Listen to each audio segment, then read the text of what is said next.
जी, राजस्थान के गवर्नर श्री कलराज मिश्र जी, हरियाणा के गवर्नर श्री सत्यदेव नारायण आर्य जी, राजस्थान के मुख्यमंत्री श्री अशोक गहलोत जी, हरियाणा के मुख्यमंत्री श्री मनोहर लाल जी, उप मुख्यमंत्री श्री दुष्यंत चौटाला जी, मंत्रिमंडल में मेरे सहयोगी श्री पीयूष गोयल जी, राजस्थान के ही श्री गजेंद्र सिंह शेखावत जी, अर्जुन राम मेघवाल जी, कैलाश चौधरी जी, हरियाणा के ही राव इंद्रजीत सिंह जी, रतनलाल कटारिया जी, कृष्णपाल जी, संसद के मेरे अन्य सभी सहयोगीगण, विधायकगण, भारत में जापान के राजदूत his excellency Shri Satoshi Suzuki ji, इस कार्यक्रम में उपस्थित अन्य सभी वरिष्ठ महानुभाव, भाई और बहनों, आप सबको भी मेरी तरफ से 2021 के इस नववर्ष की शुभकामनाएं। देश के इंफ्रास्ट्रक्चर को आधुनिक बनाने के लिए चल रहे महायज्ञ ने आज एक नई गति हासिल की है।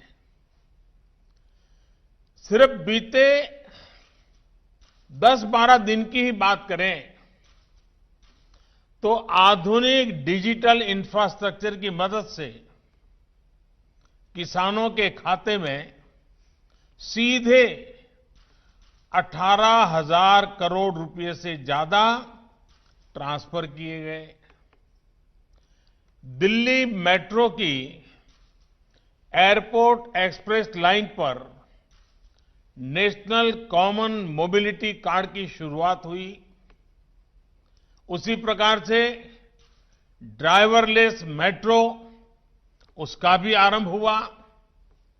गुजरात के राजकोट में एम्स, तो ओडिशा के संबलपुर में आईआईएम, इसके परमानेंट कैंपस का काम शुरू हुआ।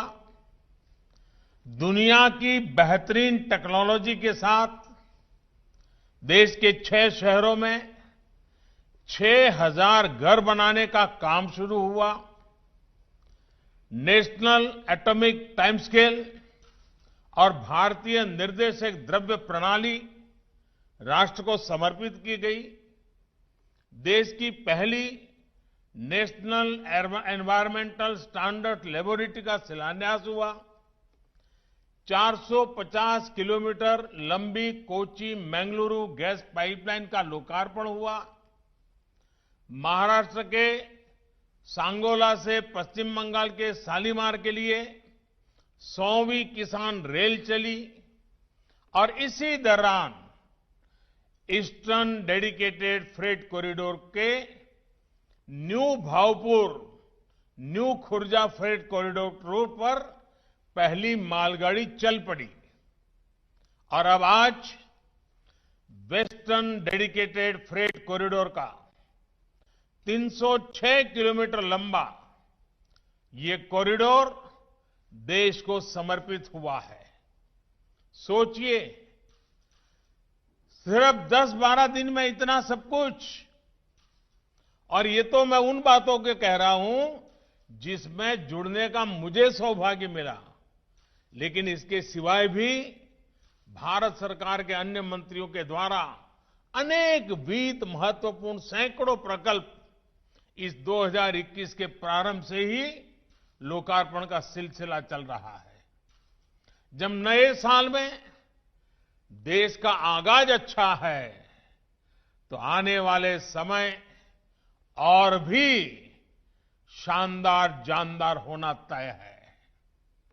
इतने लोकार्पण, इतने शिलान्यास इसलिए भी महत्वपूर्ण है क्योंकि भारत ने ये सब कोरोना के इस संकट भरे कालखंड में किया है। कुछ ही दिन पहले भारत ने कोरोना की 2 मेड इन इंडिया वैक्सीन भी स्वीकृत की है। भारत की अपनी वैक्सीन ने देशवासियों में नया आत्मविश्वास पैदा किया है। 2021 की शुरुआत के माहौल में आरंभ से ही भारत की ये तेजी आत्मनिर्भरता के लिए गति, ये सारी बातें देख करके, सुन करके कौन हिंदुस्तानी होगा, कौन मां भारती का लाल होगा, कौन मां भारत को प्रेम करने वाला व्यक्ति होगा जिसका माथा गर्व से ऊंचा न हो। आज हर भारतीय का आह्वान है, न हम रुकेंगे, न हम थकेंगे, हम सब मिलकर, सब भारतीय मिलकर और तेजी से आगे बढ़ेंगे। साथियों, डेडिकेटेड फ्रेट कॉरिडोर के इस प्रोजेक्ट को 21वीं सदी में भारत के लिए गेम चेंजर के रूप में देखा जा रहा है। पिछले 5-6 वर्षों के कड़े परिश्रम के बाद आज इसका एक बड़ा हिस्सा हकीकत बन चुका है। कुछ दिन पहले जो new Bhaupur new Khurja section शुरू हुआ है, वहां मालगाड़ियों की स्पीड 90 किलोमीटर प्रति घंटा से ऊपर तक दर्ज की गई है। जिस रास्ते में मालगाड़ियों की औसत स्पीड सिर्फ 25 किलोमीटर की रही हो, वहां अब पहले से करीब करीब 3 गुना ज्यादा तेज मालगाड़ी चलने लगी है। भारत को पहले के मुकाबले विकास की यही स्पीड चाहिए और देश की ऐसी ही प्रगति चाहिए। साथियों, आज हरियाणा के न्यू अटेली से राजस्थान के न्यू किशनगढ़ के लिए पहली डबल स्टेक कंटेनर मालगाड़ी रवाना की गई है। यानी डिब्बे के ऊपर डिब्बे, वो भी 1.5 किलोमीटर लंबी मालगाड़ी में। ये अपने आप में बहुत बड़ी उपलब्धि है। भारत इस सामर्थ्य वाले दुनिया के गिने चुने देशों में आज अपनी मौजूदगी, अपनी ताकत दर्ज करा रहा है। भारत उसमें शामिल हो गया है। इसके पीछे हमारे इंजीनियरों, टेक्नीशियंस और श्रमिकों की बहुत बड़ी मेहनत रही है। देश को गर्व करने वाली उपलब्धि इस देश को देने के लिए मैं इससे जुड़े हुए सभी लोगों को, विशेष करके रेलवे के हमारे साथियों को बहुत बहुत बधाई देता हूं। साथियों, आज का दिन एनसीआर, हरियाणा और राजस्थान के किसानों हो, उद्यमी हो, व्यापारी हो, हर किसी के लिए नई उम्मीदें, नए अवसर लेकर आया है। डेडिकेटेड फ्रेट कॉरिडोर चाहे ईस्टर्न हो या वेस्टर्न, ये सिर्फ आधुनिक माल गाड़ियों के लिए आधुनिक रूट सिर्फ नहीं है। ये डेडिकेटेड फ्रेट कॉरिडोर देश के तेज विकास के कॉरिडोर भी है। ये कॉरिडोर देश के अलग अलग शहरों में नए ग्रोथ सेंटर और ग्रोथ पॉइंट के विकास का आधार भी बनेंगे। भाई और बहनों, देश के अलग अलग हिस्सों के सामर्थ्य को ये कैसे बढ़ा रहे हैं, ये पूर्वी फ्रंट कॉरिडोर ने दिखाना शुरू भी कर दिया है। New Bhaupur, new Khurja section पर एक तरफ पंजाब से हजारों टन अनाज की खेप लेकर गाड़ी निकली, वहीं दूसरी तरफ झारखंड से, मध्य प्रदेश के सिंगरौली से हजारों टन कोयला लेकर मालगाड़ी एनसीआर, पंजाब और हरियाणा पहुंची। यही काम पश्चिमी फ्रेट कॉरिडोर भी यूपी, हरियाणा से लेकर राजस्थान, गुजरात और महाराष्ट्र में यही काम करने वाला है।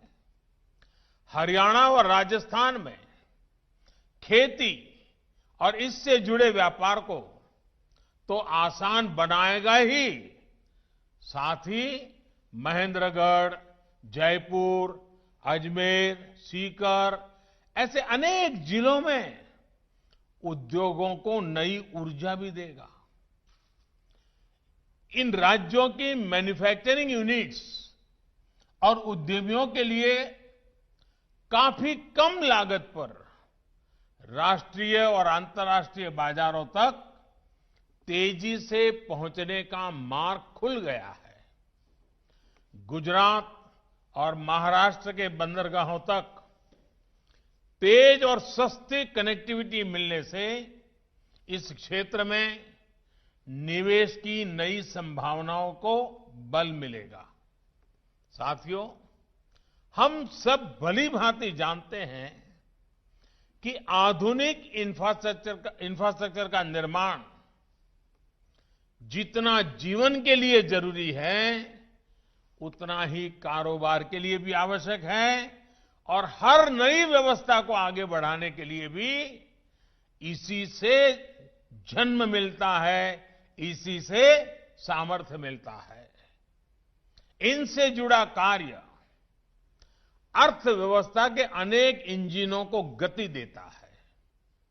इससे सिर्फ मौके पर ही रोजगार नहीं बनता, बल्कि उसके साथ साथ अनेक और उद्योग जैसे सीमेंट हो, स्टील हो, ट्रांसपोर्ट हो, ऐसे अनेक सेक्टर्स में भी नए रोजगार का निर्माण होता है। जैसे इस डेडिकेटेड फ्रेट कॉरिडोर से ही 9 राज्यों में 133 रेलवे स्टेशन कवर होते हैं। इन स्टेशनों पर इनके साथ नए मल्टी मॉडल लॉजिस्टिक पार्क बनेंगे, फ्रेट टर्मिनल होंगे, कंटेनर डिपो होंगे, कंटेनर टर्मिनल होंगे, पार्सल हब, न जाने कितनी ऐसी व्यवस्थाएं, अनेक नई व्यवस्थाएं, आधुनिक व्यवस्थाएं और विशाल व्यवस्थाएं विकसित होने वाली है। इन सब का लाभ हमारे गांव को, हमारे गरीब को, हमारे किसान को होगा, छोटे उद्योगों को होगा, कुटीर उद्योगों को होगा और साथ साथ बड़े मैन्युफैक्चरर्स को भी आने के लिए बहुत बड़ी अवसर बन जाएगा और उनके द्वारा भी अर्थव्यवस्था को गति मिलेगी। साथियों, आज ये रेलवे का कार्यक्रम है और जब रेलवे की बात आए और पटरियों की चर्चा न हो, ये संभव नहीं है। और जब पटरियों की बात स्वाभाविक है, इसलिए पटरियों को ही आधार बना के एक और उदाहरण दूंगा। आज भारत में इंफ्रास्ट्रक्चर का काम 2 पटरियों पर एक साथ चल रहा है। एक पटरी इंडिविजुअल व्यक्ति के विकास को आगे बढ़ा रही है और दूसरी पटरी देश के ग्रोथ इंजन को नई ऊर्जा मिल रही है। अगर व्यक्ति के विकास की बात करें तो आज देश में सामान्य मानवी के लिए घर, टॉयलेट, बिजली, पानी, गैस, सड़क, इंटरनेट जैसी हर सुविधा को उपलब्ध कराने का अभियान चल रहा है। पीएम आवास योजना, स्वच्छ भारत अभियान, सौभाग्य योजना, उज्ज्वला योजना, प्रधानमंत्री ग्रामीण सड़क योजना, ऐसी अनेक योजनाओं से करोड़ों भारतीयों का जीवन सरल हो, सहज हो, आत्मविश्वास से भरा हुआ हो और सम्मान के साथ जीने का उसको अवसर मिले, इसलिए ये कल्याण के काम भी तेजी से चल रहे हैं। वहीं दूसरी तरफ इंफ्रास्ट्रक्चर की दूसरी पटरी का लाभ देश के ग्रोथ इंजन्स, हमारे उद्यमी, हमारी इंडस्ट्री को हो रहा है। और आज समय की मांग है कि भारत को अपने इंफ्रास्ट्रक्चर को ग्लोबल स्टैंडर्ड्स को मैचिंग करे, इस दिशा में ले ही जाना होगा। हमें विश्व की उत्तम से उत्तम चीजों की ओर बराबरी करने के लिए आगे बढ़ना ही होगा। आज हाईवे, रेलवे, एयरवे, वाटरवे की कनेक्टिविटी पूरे देश में पहुंचाई जा रही है और तेजी से पहुंचाई जा रही है। अपने पोर्ट्स को, ट्रांसपोर्ट के अलग अलग माध्यमों को कनेक्ट किया जा रहा है, मल्टी मॉडल कनेक्टिविटी पर फोकस किया जा रहा है। आज देश भर में फ्रेट कॉरिडोर्स की तरह ही economic corridors, defence corridors, tech clusters, industry के लिए ऐसी विशेष व्यवस्थाएं तैयार की जा रही हैं। और साथियों, जब दुनिया देखती है कि चाहे इंडिविजुअल हो, चाहे इंडस्ट्री हो, हर किसी से के लिए बेहतरीन इंफ्रास्ट्रक्चर भारत में बन रहा है, तो उसका एक और सकारात्मक प्रभाव पड़ना निश्चित है। इस प्रभाव का ही नतीजा है भारत में आ रही record foreign direct investment, FDI. इस प्रभाव का नतीजा है भारत का बढ़ता विदेशी मुद्रा का भंडार।